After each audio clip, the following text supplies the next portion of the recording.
How you doing? I'm Thad Brown. That's Carl Jones. This is Let's Talk Ball, our weekly recap of the film from every Bills game, the X's and O's, looking through the all 22. This will be for Bills and Vikings, the stunning 33-30 overtime loss. And let's start where everybody wanted to start from this game, with Josh Allen. And look, there's a lot of things, in my opinion, that go into why Josh has been making the mistakes, throwing the interceptions, missing the throws he's been missing the last couple weeks.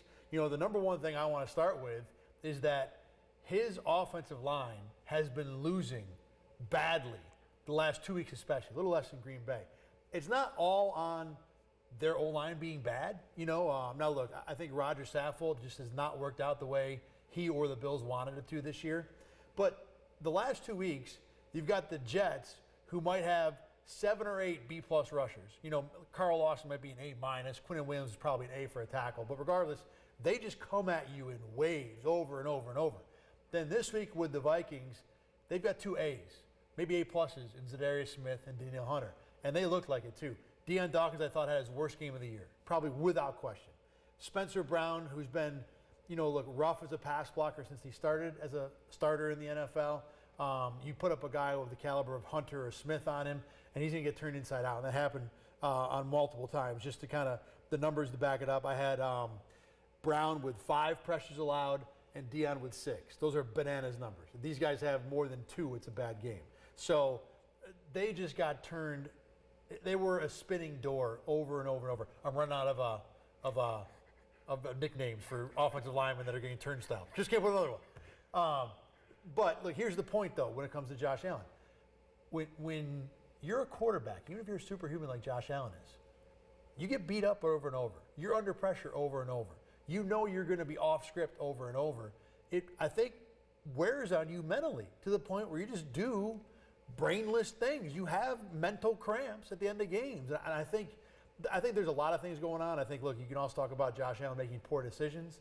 There were a couple of those in this game. But there were also, 2 or 3 of the bananas Josh Allen plays. I mean, third quarter, he's rolling right and throws a 35-yard laser to Gabe Davis to convert. He converted back-to-back 3rd and 13 pluses, So there was the good stuff here too. But, Carl, I just think people talk about a midseason lull like last year. I don't know if it's that. But I think the last 2 weeks, you start with the problems up front, which is where problems often start, and then it leads to more for Josh Allen. 100%. And it sped up his clock. I mean, especially in that second half. They were living in that out of structure Josh Allen experience world where if it's not on time and on target, it's forcing Josh Allen to just go out and make a play. Now, granted, when Josh Allen makes plays like you talked about on 3rd and long, he can do it. He can do it. Right. Whether it's the scrambles, whether it's getting guys open just by getting his, scrambling on the outside. But when it doesn't work, it backfires big time. And it shows up so obvious in the red zone because in the red zone, you don't really have the space or the opportunity to do all of that extracurricular and out-of-structure stuff. And that's why the Bills' offense, to a certain extent, has struggled in that part of the field because you need to be on time and on target in the red zone because the field is so concise. It's so much smaller. DBs don't have as much room to run around. You don't have 2 safeties that are 40 yards downfield. Exactly. So you wonder why in the red zone and in crunch time situations when the field is a little constricted a little bit, Josh Allen is trying to make a play and the plays don't look like they look between the 20s and 20s. So like you said, his clock is getting sped up because the pass rush is getting home, not just getting home, they're getting him on home in a hurry. It was a miracle that he even got out some of those plays clean. Like I remember the one play where he did eventually get sacked, but Mitch Morris was on his tail. I believe that was Harrison Phillips, I believe. Yes. Harrison Phillips did truck Morris on one pass rush. And actually it was a hold on the play, but it didn't matter because Allen got sacked anyways because Deion and Spencer Brown both got beat that badly on the play. So I'm not going to absolve Josh of all blame because once again, you're the quarterback. You touch the ball every single play. The responsibility lies in your hands. But when you watch back, it adds some context to some of the mistakes that he made because that game-losing interception was probably the first time that he had opportunity to make an on-time and on-structured play. But it wasn't. You see, he hit his back foot, and he was like, do I want to pull it? I've been so used to just running around and making a play where he had a small window to pull it and maybe go a little high, and it would have been either Gabe Davis catch or no one else catches it. But he hadn't lived in that world the entire second half, so it didn't feel like he was in rhythm or felt natural at all. I remember watching the Jets game last week, and you could just tell, maybe 4 or 5 minutes after halftime, the only offense they had was Josh improvising. It was like he got in the huddle and he's like, okay, you're the bottle cap. You're going to be the stick. This is what Dawson Knox. I mean, that's really what they had. So really, the Bills' offense only has a couple of dependable options right now. Josh throws the digs, or Josh runs around and either scrambles or makes a throw on the run. I mean, that's really the only thing that you can depend on. Now, I think you pointed it out. Most of this is after halftime. First half, they're moving the ball, doing what they're supposed to do.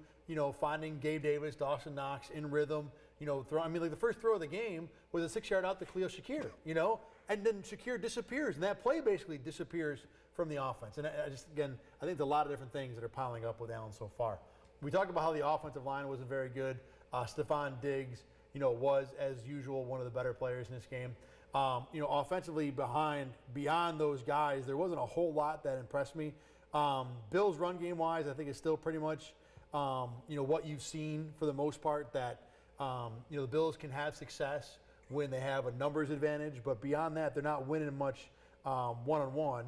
And, people talked about why didn't the Bills run more when they had that 2nd and 2, 3rd and 2, 4th and 2 situation in the fourth quarter. Well, one of the things I found out by doing a little numerical research, Bills are 3 of 8 this year running the ball with running backs in that spot. Worst in the league percentage-wise. Now, Josh Allen running is 7 of 7. Josh Allen throwing is 10 of 19, and he's 3 for 3 on scrambles, so 13 to 22 really. So when you're Ken Dorsey and you're thinking, if I run, I'm probably failing, I got to either get my quarterback hit or a throw. So to me, throwing is the option there, and I think that's a part of what's going on. This has just not been an offensive line that's been able to generate, how do I want to say it, momentum, push, space on their own to where the run game is dependable at all. Well, you said it. You said that the run game can only make something happen when they have a numbers advantage. But in those short yardage situations, you don't have that. Like, they don't have the, even though they brought in Roger Saffold to be the roll grazer type of guy, it hasn't worked out in that capacity so far. But on 3rd and 4th and short, defenses are going to sell out and try to stop the run to a certain extent. So unfortunately, the only way you get that numbers advantage is by putting your quarterback in the run game. Mm-hmm. So, unfortunately, that's probably like as simple as it gets for why they can't execute in the run game. Yeah, I never really thought of it that way, but you're right. They create the numbers advantage by adding an extra blocker, but with your quarterback running the ball. All right, let's flip over to the defensive side. And here, even though the Bills allowed 33 points in this game, 26 by the defense, but the defense did allow a bunch of yards too. There were more positive players from this side of the ball than negative players for me. Start up front, I thought Ed Oliver was an absolute beast in this game. I had him for 9 pressures. We were just talking about offensive linemen giving up pressures. Well, by the same token, D linemen getting pressures. You get more than 2 or 3, you've had a nice game. He had 9. And it wasn't just in the pass game either. He was penetrating against the run. This was, remember that practice? I think you were at the practice where they had to pull the first team D-line off the field because Ed Oliver was killing stuff. That's what this game was almost like. He was that good. Beyond that on the D-line, we'll get into this a little bit later. There were some questions, but let me stay with some of the other guys I liked. I thought that Taron Johnson had another really good game. He's been good all year long, even when he went up against Justin Jefferson. He had 2 or 3 really good reps where he plastered right to him. DeMar Hamlin continues to look very good in the secondary for a guy who hasn't started much. And the fourth guy that I liked a lot was Tremaine Edmonds, specifically as a pass coverage guy. He had 4 or 5 reps against receivers where he did a real good job. Pro Football Focus tweeted that his grade for this game was 90-something, so it looked that on film. Granted, he only had to play a half, and when things got going bad for the defense in the second half, he wasn't out there. Would he have helped? Yes. Would he have changed it? Probably not, because the thing I want to let you talk about is where the Bills had problems in this game were specifically on the edges, mainly with Justin Jefferson. If you had any doubts about who Justin Jefferson was, he's clearly top 5, top 3. I don't care what you say, whatever order. He's that type of receiver. I think he's number 1. I think he made himself number 1 after that game. And I would have no quarrels in trying to debate on that whatsoever. He did everything and then some for that Vikings team. And it's funny, the first drive he was phenomenal. I believe he had a 46-yard catch in the first drive of the game over Benford. And then after that was kind of just, I don't want to say non-existent, but he didn't make a lot of plays. Right. Then, lo and behold, the last drive and then overtime, he just shows up and reintroduces himself to why he's him. And he gave the Bills Bills DBs, fits all game long. And it's funny because early on, I thought they battled. Mm-hmm. Christian Benford, a phenomenal PBU against Justin Jefferson where he got beat early on. It was a tough combination for him to go. I thought that throw was a little late, but he's there to make the play. Oh, 100%. Yeah. But, I mean, most PBUs aren't going to be great throws because if they're great throws, they're going to be a catch. Yeah, I got you. Makes sense. But he punched the ball out, phenomenal, and comes back the next play and gets a even better PBU. So The fourth down play on KJ Osborne, gorgeous. Yep. Dane Jackson had a couple reps against Justin Jefferson. So they clearly showed the ability to do so. But then I want to get to the play where it didn't involve Justin Jefferson, but it involved Christian Benford, and it just broke the game wide open. I believe the Bills were up 27-10 at that point. The Dalvin Cook 81-yard touchdown run.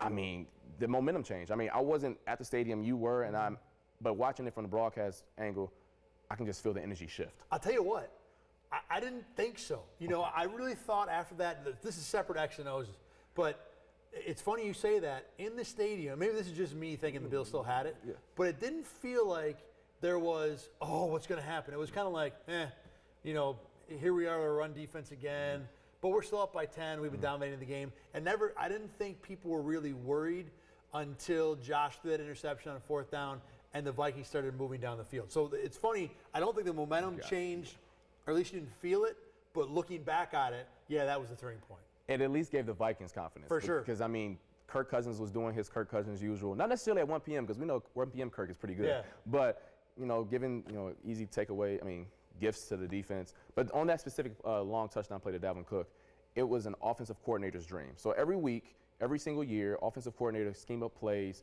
where they tell their running back, hey, we're going to account for these 6-7 guys in the box. I'm going to have my tackle block this guy, guard block this guy, fullback kick somebody out. Hey, running back, I pay you millions of dollars to go make that guy miss. And usually that guy is a little guy, corner, safety type, and unfortunately those are the guys who can't tackle like linebackers and defensive linemen. Mainly corners, not safeties. Yeah, mainly corners, right? Yeah. But even safeties, there's a couple who I don't know if I feel confident with them tackling one-on-one. But it's a difficult play for Christian Benford for the simple fact, open field tackling is the hardest skill in football. I don't care, it's harder than throwing a football, it's harder than catching a football. Just imagine you with, 5 yards left and right and then tackling someone who is as good of an athlete as Dalvin Cook. It is difficult. I'm not saying what Christian Benford had to do there was easy by any means, but you got to do so. And the offensive coordinator, got shout out to Kevin O'Connell, the Vikings offensive coordinator for scheming that up, or head coach for scheming that up, because it was drawn up to perfection. I believe the left tackle kicked out Epinesa, and then, the guard went up and got Milano, so he couldn't. And then Justin Jefferson. Sweet block on DeMar Hamlin. Totally erased him. That hurt. I don't like seeing receivers do that. It hurts. Some receivers look, Jefferson's big enough. He should be able to block like that, It was drawn up to perfection. But the point you're making about trying to involve corners in the run fits intentionally, that right there is all the evidence you need why it works. Remember the Packers game? Aaron Jones had similar success. I remember Dane Jackson missed a couple tackles. Kyer Elam did as well. This isn't just like teams doing this against the Bills, by the way. This is every offensive coordinator from high school up to the NFL that this is their dream of doing so. Now, granted, usually running backs don't get to that point of the field because defensive linemen and linebackers are able to get there. You need a lot of wins before that makes sense. But when it's all drawn up to perfection, Dalvin Cook, Nick Chubb, Derrick Henry, those elite level backs against any cornerback in the league, I don't care if it's Jalen Ramsey or whoever else, they're going to win 9 times out of 10. And they won right there, too. Another thing I want to talk about with the Bills' run game, Tim Settle was had a pretty solid year. I thought really got pushed around in this game. There were a lot of the Bills' defensive tackles. They don't need to make stops. They don't need to get penetration all the time, but at least occupy multiple blockers. Tim Settle was getting single blocked. A lot of those 5 and 6 and 7-yard chunks were Tim Settle just getting pushed around. And I don't know if this is a thing that's going to continue to happen, but he was very not good in this game. Beyond that, Jordan Phillips and Daquan Jones, and I've been big fans of both guys this year.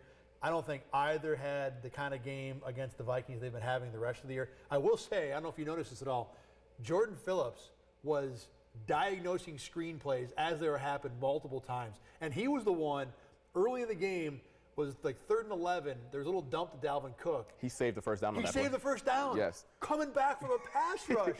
So, folks, you might remember this play. It was first quarter or so. Dalvin Cook makes a catch, cuts everything inside because Tremaine Edmonds and Milano badly overran it. And it was Jordan Phillips who ran 15 yards downfield. Big boy. Make the tackle 1 yard short. So, as much as Phillips wasn't great against straight up run and really wasn't a factor at all in the pass rush, he did save a couple of screenplays, showing you some vet savvy. But still, I think when you think about it, and I thought about this right after the game, you think about who was missing in the back end. No Jordan Poyer, Trey White still not ready to go.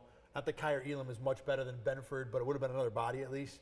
You want to get more up front. Now, Ed Oliver did the job. I mean, he accomplished the goal. And Von Miller was Von Miller. You know, he wasn't super Von Miller. But he closed to a certain extent. Yeah. He got the third down sack. Well, the two Ed sacks, Oliver got it, yeah. Yeah, and even then, you know, the Basham and Miller sacks that were, I think, 2 out of 3 plays in a row, they were both coverage sacks. Yeah. You know, Basham took almost 4 full seconds to get to the quarterback. So I don't even count that as a successful rush. Right. Miller was fine. You know, that wasn't one of his better rushes, but he's in there.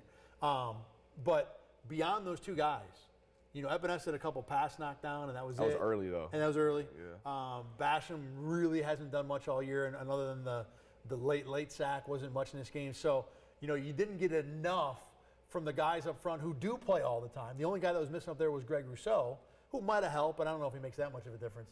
So I was a little disappointed there. But, you know, Oliver was great. Matt Milano didn't have a super game, only because, you know, we expect Matt Milano to make. I'll tell you what, there was one play where there was a dump to Dalvin Cook, and he dropped the ball. And it was Milano and him squared up. And I'm like, I wish we would have seen that, you know? I want to see good on good in those situations. Yeah, it would have been fun. So, you know, I walk away from this. I'm not really worried about the defense. There were too many good players and too many good players that still have to come back. But offensively, you know, there are just not enough answers beyond the Allen and Diggs show. You know, they don't either believe in the run game, and I can understand why, because they don't block it well. And, you know, Gabe Davis, despite having 6 catches, and I want your take on this too, I don't see him as a guy that is getting separation, that's creating plays on his own. No, not at all. And if you think about the big Gabe Davis plays throughout his career, deep post, you know, whether he's, you know, off coverage and stuff like that. But like I've talked about this ad nauseum to you and to AJ and to other people, I just don't think he's the guy who's going to help out with the on-time and on-target type of plays that, you know, the Bills desperately need in the second half of games where they need to, you know, move the ball down the field. We talked about it yesterday a little bit, how they haven't really replaced the Cole Beasley, Emmanuel Sanders to help out with that on-time and on-target, you know, reliable option. If Diggs isn't, you know, open, or the scheme doesn't allow him, or the specific play doesn't allow him to do so in a given rep, I don't know if Josh trusts anyone else to win a rep. Like, and especially in the fourth quarter on 3rd down, 3rd and 8s, where you just need to trust one of your guys to go make a play. I don't know if he trusts anyone to just hit his 3-step drop, hit his back foot, and just let it rip outside of Stephon Diggs. Reliable is the word. There just is not another. There's guys who can make plays, but not consistently enough. And now let me ask you this, and we haven't talked about this at all, so I'm going to throw this at you right now. Can Nyheim Hines be that guy? You know, it's hard to take a running back. And I know the Bills want to use him a lot in the passing game. It certainly seems like they do. I talked to him today about it, and he said, look, one of the things that's kind of slowing his progress down is that he's got to learn not only the running back stuff, but the receiver stuff too. He certainly has the talent to do it, but expecting a guy out of the backfield or putting a running back in the slot, you know, this isn't Christian McCaffrey, you know, this isn't Dalvin Cook, this isn't DeAndre Swift, a really good player, but I don't know, can he be that reliable guy? If the Bills want to take that next step, or at least have that 3rd option or 2nd option, I guess, in this offense, I'm going to say 3rd because I think the 2nd option is Allen's legs. Right. There's a reason why he got traded. You don't, and I'm not trying to knock him. I think he's a really fine, good player. But if you want to put him on that same level as a reliable blanket like Cole Beasley, who I think we realize now, if you didn't know in the moment, is a really darn good player, I don't know if he's shown me anything to say he's on that tier of when in doubt, I can rely on this guy. Where Beasley was getting like 100 targets a year. I mean, honestly, I don't know if I think if Hines is that guy where 7-8 times a game, 3rd down, like you're saying, like the sandbox plays, hey, Beasley, go get open. Is Hines that receiver? I don't know. Like, no, I don't think so either. Exactly. So, will he be an addition? Of course. Good players always help. But the Colts don't give up, like, supreme, like you said, CMCs or DeAndre Swift's type of running backs for no reason. They got to pick for them, but you don't just give away guys like that just for whatever. Not a very high pick either, for that matter.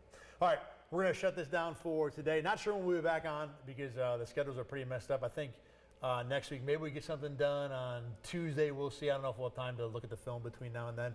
So it'll be a couple weeks probably before we do this again. But we will be back at some point later in the year. So for Carl Jones, I'm Thad Brown. Thanks for checking out Let's Talk Ball. Check out something else here at RochesterFirst.com.